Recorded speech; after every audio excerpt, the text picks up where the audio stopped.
Assalamualaikum warahmatullahi wabarakatuh. Kembali lagi dengan saya Akbar Nur Rahmat dari Universitas Jenderal Ahmad Yani, jurusan Teknik Elektro angkatan 2019. Di minggu kemarin saya menjelaskan tentang hukum Biocapat. Nah, pada hukum Biocapat, hukum ini digunakan untuk menghitung kuat medan magnet oleh arus listrik, tetapi tidak semua kuat medan magnet oleh arus listrik dapat dihitung dengan hukum Biocapat. Karena pada suatu kawat rumit, hukum Biocapat tidak bisa menjelaskannya. Oleh karena itu, kita bisa menggunakan hukum Ampere sebagai metodenya. Nah, langsung saja kita menuju ke pembahasannya. Hukum Ampere ini, misalnya kita di suatu ruangan terdapat medan magnet B vektor. Di dalam ruang tersebut kita buat sebuah lintasan tertutup S yang sembarangan seperti gambar di samping. Kita perhatikan elemen lintasan dl vektor.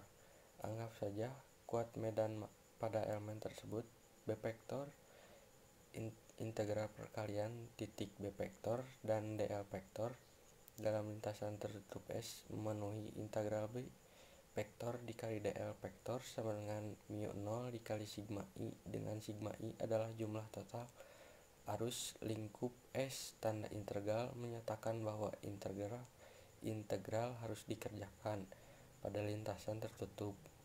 Nah, selanjutnya kita masuk ke aplikasi hukum Ampere. Untuk lebih memahami hukum Ampere, aplikasinya ada apa aja? Ada kawat lurus panjang. Pada bab 5 hukum Biocapat kita sudah membahas kawat lurus panjang. Pada hukum Ampere ini kita juga membahas kawat lurus panjang dengan menggunakan hukum Ampere. Dalam menerapkan hukum Ampere ini, beberapa langkah yang harus dilakukan adalah: ke-1, pilih lintasan tertutup sedemikian rupa sehingga kuat magnet pada berbagai titik di lintasan konstan dan vektor magnet elemen lintasan selalu membentuk sudut yang konstan. 2.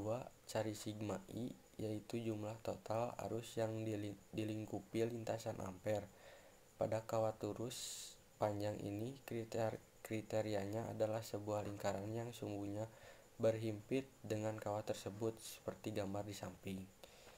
Yang kedua itu solenoid. Pada solenoid ini pula kita sudah menghitung dengan hukum Biocapat. Lalu kita bandingkan dengan hukum Ampere. Solenoid yang akan kita bahas juga solenoid ideal dengan jumlah lilitan persatuan panjang adalah N. Kawat solenoid dialiri arus I. Jika solenoid dibelah, maka penampakannya seperti gambar di samping.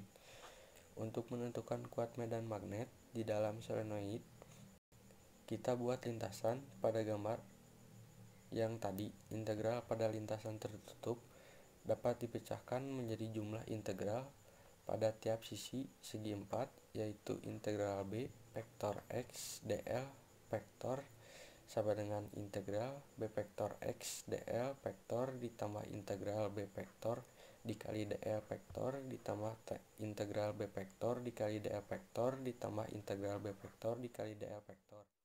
Yang ketiga ada toroid. Misalnya pada lilitan persatuan panjang yang dimiliki toroid adalah N. Arus yang mengalir pada toroid adalah I. Untuk menentukan kuat medan magnetnya di dalam rongga toroid, kita buat lintasan Ampere berbentuk lingkaran yang melalui rongga toroid seperti gambar di samping. Misalnya, jari-jari toroid adalah R, keliling toroid adalah K sama dengan 2V dikali R. Jumlah lilitan toroid adalah N sama dengan 2Pi dikali R dikali N. Panjang lintasan Ampere vektor B vektor dan vektor dl vektor selalu sejajar sehingga sudut antara B vektor dan dl vektor adalah 0. Jadi B vektor dikali dl vektor sama dengan B dl cos sama dengan BDL cos 0 derajat sama dengan BDL. Jadi integral B vektor sama dengan DL vektor sama dengan integral BDL sama dengan B integral DL sama dengan B dikali keliling lingkaran sama dengan B dikali 2 VR. Hasil ini pun sama dengan hukum Biot-Savart. Yang terakhir ada pelat tak berhingga. Selanjutnya kita hitung pelat yang sangat besar yang dialiri arus listrik pada gambar di samping. Misalnya, kerapatan arus persatuan lebar pelat adalah J ampere per meter.